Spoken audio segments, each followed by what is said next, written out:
Semoga yang subscribe diberikan rezeki melimpah seperti rezekinya Ratu Balqis. Dan yang like tambah komen dimudahkan jalannya menuju surga. Ratu Balqis merupakan Ratu Saba yang dikisahkan tunduk kepada Nabi Sulaiman. Dilansir dalam Ridwan Al-Qari dalam bukunya 99 kisah menakjubkan dalam Al-Quran, Ratu Balqis mendiami sebuah negeri yang subur dan masyarakatnya sejahtera, yang bernama Negeri Saba. Di balik kisah itu, ternyata ada sisi lain yang menarik untuk dibahas, yaitu benarkah kalau Ratu Balqis ini merupakan sosok manusia setengah jin, yang konon katanya kedua betis Ratu Balqis ditumbuhi bulu-bulu yang sangat lebat dan tidak biasa dimiliki wanita pada umumnya. Sebelum melanjutkan kisahnya, mohon untuk menonton video ini sampai selesai supaya tidak terjadi kekeliruan dan salah paham dalam memahami isi cerita, serta bantu channel ini semakin berkembang dengan cara subscribe dan like biar postingan ini semakin naik dan tersebar.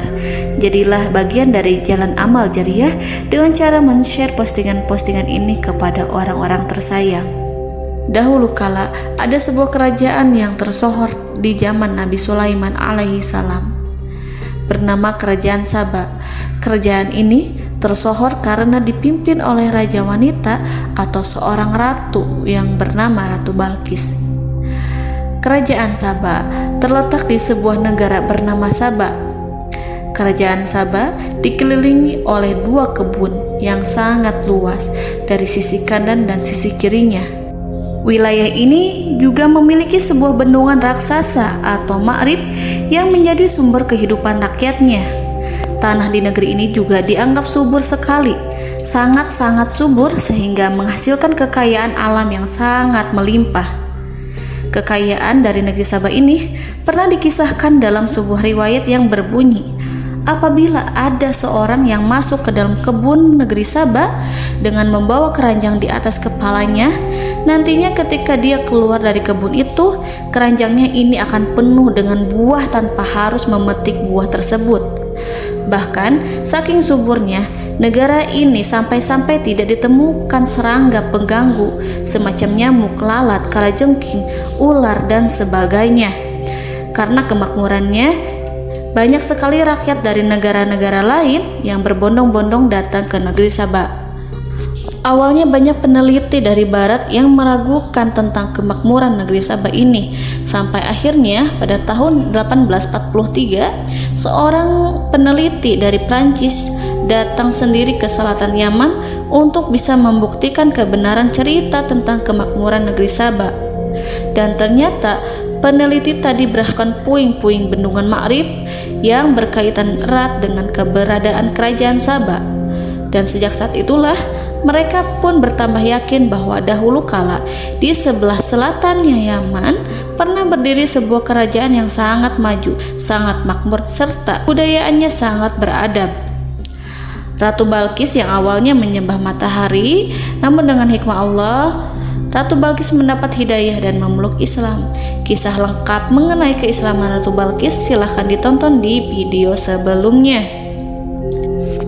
Ada perbedaan pendapat dari para ahli sejarah mengenai lokasi kerajaan Saba ini. Ada yang bilang terletak di Arab bagian selatan, yaitu negeri Yaman. Namun, ada pula pendapat lain yang mengatakan kerajaan ini ada di tanduk Afrika, atau lebih tepatnya berada di negara Ethiopia. Namun, pendapat lebih kuat menyatakan istana Ratu Balqis terletak di negara Yaman, di wilayah barat laut kota Ma'arif. Karena di sana ditemukan puing-puing bangunan yang diperkirakan para sejarawan, bangunan itu berasal dari tahun 1300-an sebelum Masehi. Dan ini cocok jika dikaitkan dengan waktu masa kejayaan kerajaan Saba di masa lalu.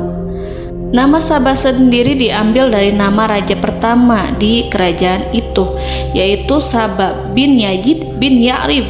Rasulullah Shallallahu Alaihi Wasallam dalam sebuah hadis yang diriwayatkan oleh Abu Dawud, di mana waktu itu ceritanya pada suatu waktu Rasulullah pernah ditanya oleh seorang laki-laki yang datang kepada beliau, "Wahai Rasulullah, kabarkanlah kepadaku tentang Saba.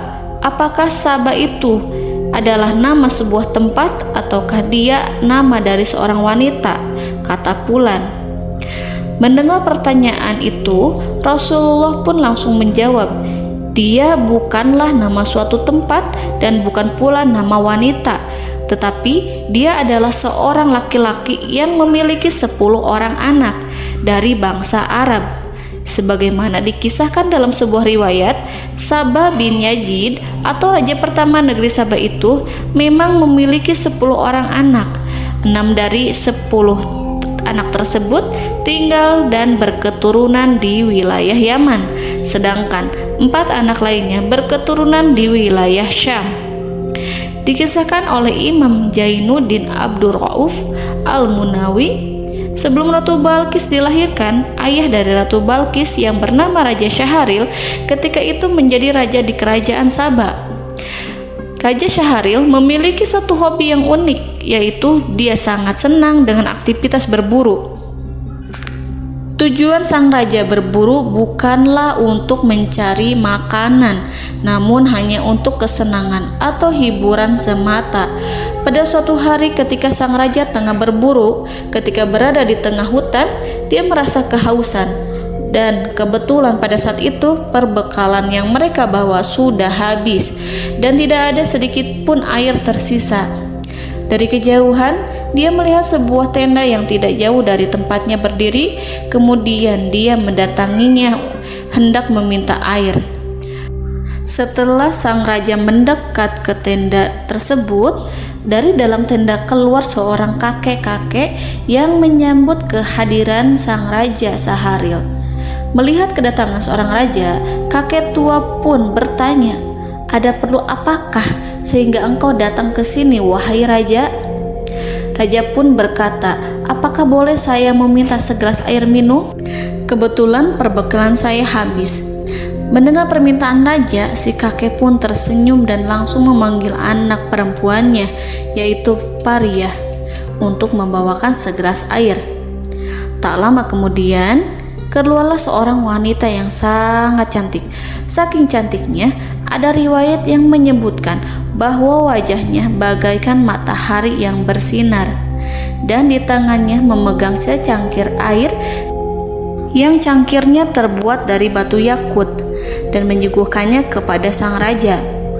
Raja Syahril pun terpaku dibuat takjub dengan kecantikan Fariyah ini, dan raja pun bertanya kepada kakek tua tadi, "Wahai kakek, siapakah gadis itu?"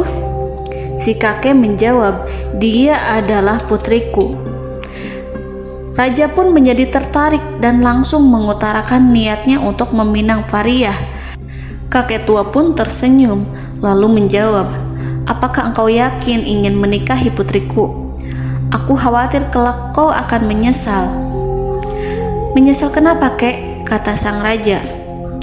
"Ketahuilah, wahai raja, bahwasannya kami ini bukanlah manusia, melainkan kami adalah bangsa jin." Raja terkejut mendengar penjelasan sang kakek. Namun raja tidak peduli dan tetap ingin menikahi Fariyah, putri kakek tua tersebut. Namun sebelum Fariyah mengiyakan pinangan raja, Fariyah mengajukan satu syarat yang tidak boleh dilanggar selama menikah, yaitu raja dilarang bertanya mengenai aktivitas janggal yang Fariyah lakukan. Raja wajib menyimpan pertanyaan-pertanyaan tersebut dalam hatinya saja, dan apabila raja melanggar, maka jatuhlah talak kepada Fariyah dan mereka pun harus berpisah.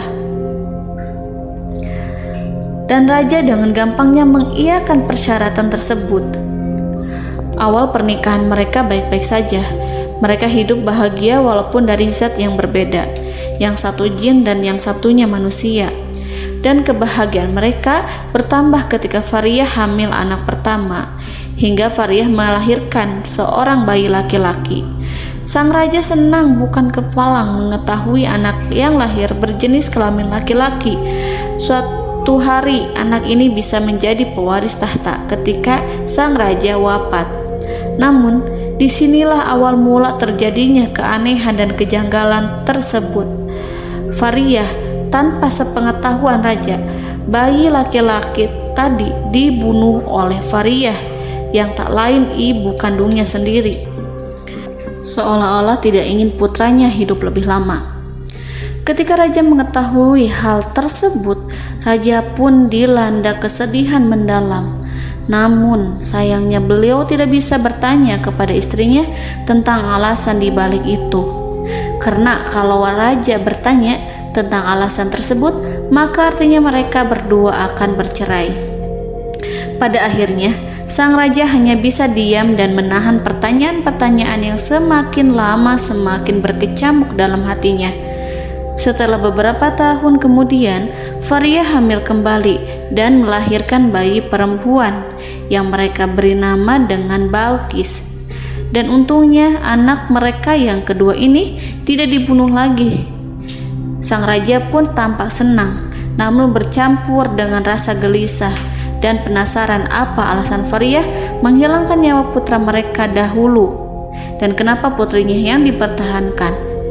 Karena tidak kuat menahan rasa penasarannya, akhirnya pada suatu hari raja pun mendatangi istrinya dan bertanya, "Wahai istriku, mengapa dahulu engkau membunuh putra pertama kita?" Mendengar pertanyaan itu, istrinya menjadi sangat sedih dan menangis terseduh-seduh. Hancurlah hati Fariyah karena dengan diucapkannya pertanyaan itu, maka jatuhlah talak dan berakhirlah pernikahan mereka. Karena sesuai dengan perjanjian, apabila suaminya bertanya, maka terjadi talak saat itu juga.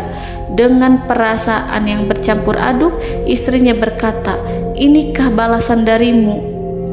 Dulu kubunuh anak laki-laki itu karena ingin menyelamatkanmu, wahai suamiku. Sesungguhnya ayahku telah mencuri berita dari langit, dan dia mendengar bahwa malaikat mengatakan, jika anak itu sudah besar, dia akan membunuhmu. Ayahku juga mencuri berita dari langit tentang anak perempuan ini. Dia mendengar bahwasannya malaikat banyak yang memujinya, dan para malaikat menggambarkan bahwasannya ketika sudah besar, bayi perempuanmu ini akan menjadi pemimpin yang hebat di kerajaanmu ini. Ini adalah perpisahan antara diriku dan dirimu." Dan setelah Fariyah menjawab pertanyaan tersebut, kemudian istri raja yang dari bangsa jin itu pergi meninggalkan suami dan anaknya. Sejak saat itu, Fariyah tak pernah terlihat lagi. Sahabat Risalah Kehidupan, di dalam kitab tafsir Imam Al-Qurtubi, di sana dikisahkan pula mengenai cerita asal-usul Ratu Balqis. Menurut versi kitab Imam Al-Qurtubi, dikisahkan bahwa ayah Balqis adalah seorang perdana menteri yang rajanya pada saat itu memiliki kebiasaan buruk, yaitu suka memaksa istri-istri rakyat dan pengikutnya untuk melayani nafsu sang raja. Menteri kerajaan atau ayahnya Balqis ini adalah seorang laki-laki yang sangat pecemburu. Makanya dia memutuskan untuk tidak menikah karena takut apabila dia punya seorang istri, maka sang raja akan memaksa istrinya untuk melayani nafsu bejat sang raja. Pada suatu hari, ketika si menteri ini sedang berada dalam sebuah perjalanan, dia tak sengaja bertemu dengan seorang kakek yang tidak dikenal. Kemudian kakek asing itu bertanya kepada menteri, "Wahai tuan, apakah engkau memiliki istri?" Kemudian menteri itu menjawab, "Aku mungkin selamanya tidak akan menikah, wahai kakek." Sang kakek pun kaget, lantas bertanya, "Kenapa demikian?" "Andai saja engkau tahu, wahai kakek, raja di negeri kami suka memaksa istri-istri dari rakyatnya untuk tidur dengan sang raja." Lalu kakek asing ini pun menjawab, "Jika engkau mau menikahi putriku, maka selamanya rajamu itu tidak akan bisa memaksanya," kata sang kakek. Dan sang menteri menjawab, "Mana mungkin, pasti raja tetap akan memaksanya." Kemudian sang kakek berkata, "Sesungguhnya kami adalah bangsa jin, di mana rajamu tidak akan mampu memaksa kami." Akhirnya, setelah mengetahui hal tersebut, maka sang menteri pun mau menikah dengan anak gadis dari kakek tadi. Maka lahirlah anak perempuan yang mereka beri nama dengan Balkis. Tentu banyak versi kisah asal-usul Ratu Balkis ini, dan versi ketiga berasal dari buku tafsir Ibnu Adil yang juga menceritakan tentang asal-usul Ratu Balkis. Diceritakan di buku itu, ayah Balkis adalah seorang raja dari Yaman yang berasal dari keturunan Agung Ya'ruf bin Khotan. Pada suatu hari, dia berkata pada raja-raja lain yang ada di luar wilayah kekuasaannya. Raja Ya'ruf bin Khotan berkata, "Tidak ada satupun dari kalian yang sepadan denganku." Dan karena kesombongannya itu, Raja Ya'ruf tidak mau menikah dengan putri para raja-raja yang berada di luar kekuasaannya itu. Dan karena kesombongan sang raja, tidak ada satupun yang mau menikahkan putrinya dengan Raja Ya'ruf. Akhirnya sang raja dinikahkan dengan wanita yang berasal dari golongan jin yang bernama Rihanah. Dari hasil pernikahan keduanya, mereka hanya memiliki seorang anak yang diberi nama Balkis. Riwayat lain menyebutkan tentang bukti bahwasannya Balkis adalah manusia setengah jin adalah ketika Balkis memasuki istana Nabi Sulaiman. Dia mengangkat sedikit roknya hingga terlihat kedua betisnya, karena Balkis mengira dia akan melewati sebuah kolam besar, padahal itu adalah lantai yang terbuat dari kaca, saking beningnya sampai dikira kolam air. Nah, dari peristiwa ini ada seorang ulama yang mengatakan ketika Balkis mengangkat roknya itu, Nabi Sulaiman sempat kaget karena melihat kedua betis Ratu Balkis ditumbuhi bulu-bulu yang tak seperti manusia pada umumnya. Dikatakan kepadanya, "Masuklah ke dalam istanaku." Maka tatkala dia melihat lantai istana itu, dikiranya kolam air yang besar, dan disingkapnya kedua betisnya. Berkatalah Sulaiman, "Sesungguhnya ia adalah istana yang licin yang terbuat dari kaca." Berkatalah Balkis, "Ya Tuhanku, sesungguhnya aku telah berbuat zalim terhadap diriku, dan aku berserah diri bersama Sulaiman Allah Tuhan semesta alam." Al-Quran Surat An-Naml ayat 44. Bahkan ada juga beberapa ahli tafsir beranggapan lantai kaca itu memang sengaja dibuat Nabi Sulaiman khusus untuk menyambut Ratu Balkis, sekaligus untuk membuktikan bahwasannya benarkah apa yang dikatakan orang-orang kalau Ratu Kerajaan Saba itu merupakan manusia setengah jin. Sebenarnya masih ada beberapa versi kisah lainnya mengenai asal-usul Ratu Balkis ini, yang kisah ini tercantum dalam kitab-kitab para sejarawan, sehingga seorang ulama terkenal asal Irak menyampaikan dalam kitab tafsirnya yang berjudul Ruhul Ma'ani, hadis yang menceritakan salah satu orang tua Balkis adalah jin, merupakan hadis yang seandarannya lemah, dan cerita seputar pernikahan dengan bangsa jin hanyalah legenda yang tidak dapat dipercaya dan tidak terdapat dalam Al-Quran maupun hadis yang sahih. Secara lahiriah, hadis tentang orang tua Balkis adalah hadis yang dhaif. Begitu pula asar yang mengisahkan sejarah mereka tidak memiliki dasar yang bisa dipercaya. Bahkan Al-Mawardi menentang pernikahan manusia dengan bangsa jin dan menilai sebagai sesuatu yang tidak rasional karena mereka berasal dari jenis yang berbeda sehingga memiliki tabiat yang berbeda pula. Manusia adalah jasmani. Manusia berasal dari tanah seperti yang tercantum dalam Al-Quran Surat Ar-Rahman ayat ke-14, sedangkan jin tercipta dari nyala api yang ada di Al-Quran Surat Ar-Rahman ayat ke-15. Perbedaan tersebut tidak mungkin disatukan dan mustahil bisa menghasilkan seorang anak. Terlepas dari asal-usulnya Ratu Balkis ini, Ratu Balkis tetap dikenal sebagai sosok pemimpin yang bijaksana. Sikap tersebut tergambar jelas pada saat beliau menerima surat dari Raja Sulaiman yang berisi ajakan untuk meninggalkan kepercayaannya menyembah matahari. Pada saat itu, bukannya tersinggung diajak orang asing untuk pindah keyakinan, Ratu Balkis malah sangat bijaksana dengan mengajak para penasehatnya berdiskusi terlebih dahulu, bukannya menolak mentah-mentah ajakan tersebut.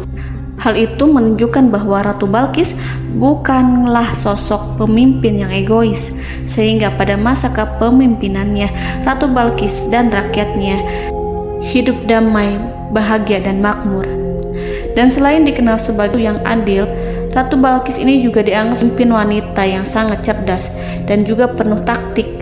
Hal ini tergambar pada saat beliau ini tidak meminta para pasukannya yang konon berjumlah 100.000 orang untuk menyerang Nabi Sulaiman alaihi salam. Beliau juga menekankan kepada mereka pada pasukannya ini agar tidak menganggap Nabi Sulaiman sebagai musuh. Menurut beliau, mengajak berperang merupakan tindakan pengecut dan hanya akan merugikan rakyatnya. Ratu Balkis memenuhi undangan Nabi Sulaiman untuk ke istana beliau. Dari situlah Ratu Balkis dibuat tunduk oleh keagungan Allah Subhanahu wa Ta'ala, sehingga beliau pun bertobat dan memutuskan untuk memeluk Islam atau hanya menyembah Allah Subhanahu wa Ta'ala. Namun sayang seribu sayang, setelah sepeninggalan Ratu Balkis, kaum Saba ini malah kembali murtad, kembali menyembah matahari dan binatang-binatang. Dalam sebuah riwayat, ada 13 orang nabi yang diutus Allah untuk mengingatkan kaum Saba agar kembali lagi bertobat.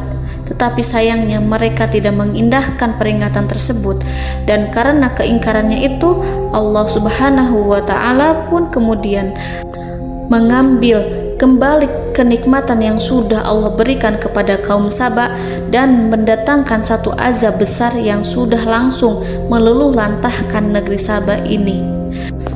Allah berikan azab dengan runtuhnya bendungan Ma'rif yang selama ini menopang kehidupan kaum Saba. Dengan hancurnya bendungan Ma'rif tersebut, maka rakyat Saba hidup dalam kesengsaraan. Dalam sebuah riwayat, pada saat itu seluruh tanah di negeri Saba jadi tandus, buah-buahan serta sayur-sayuran mati, sehingga membuat semua rakyatnya ini kelaparan. Dan dalam sekejap mata, negeri Saba yang dulunya dikenal sebagai negara yang makmur mendadak jatuh miskin karena dilanda kekeringan berkepanjangan. Allahu a'lam bishawab. Sesungguhnya hanya Allah Subhanahu wa Ta'ala pemilik mutlak rahasia serta kebenaran dari seluruh semesta alam ini.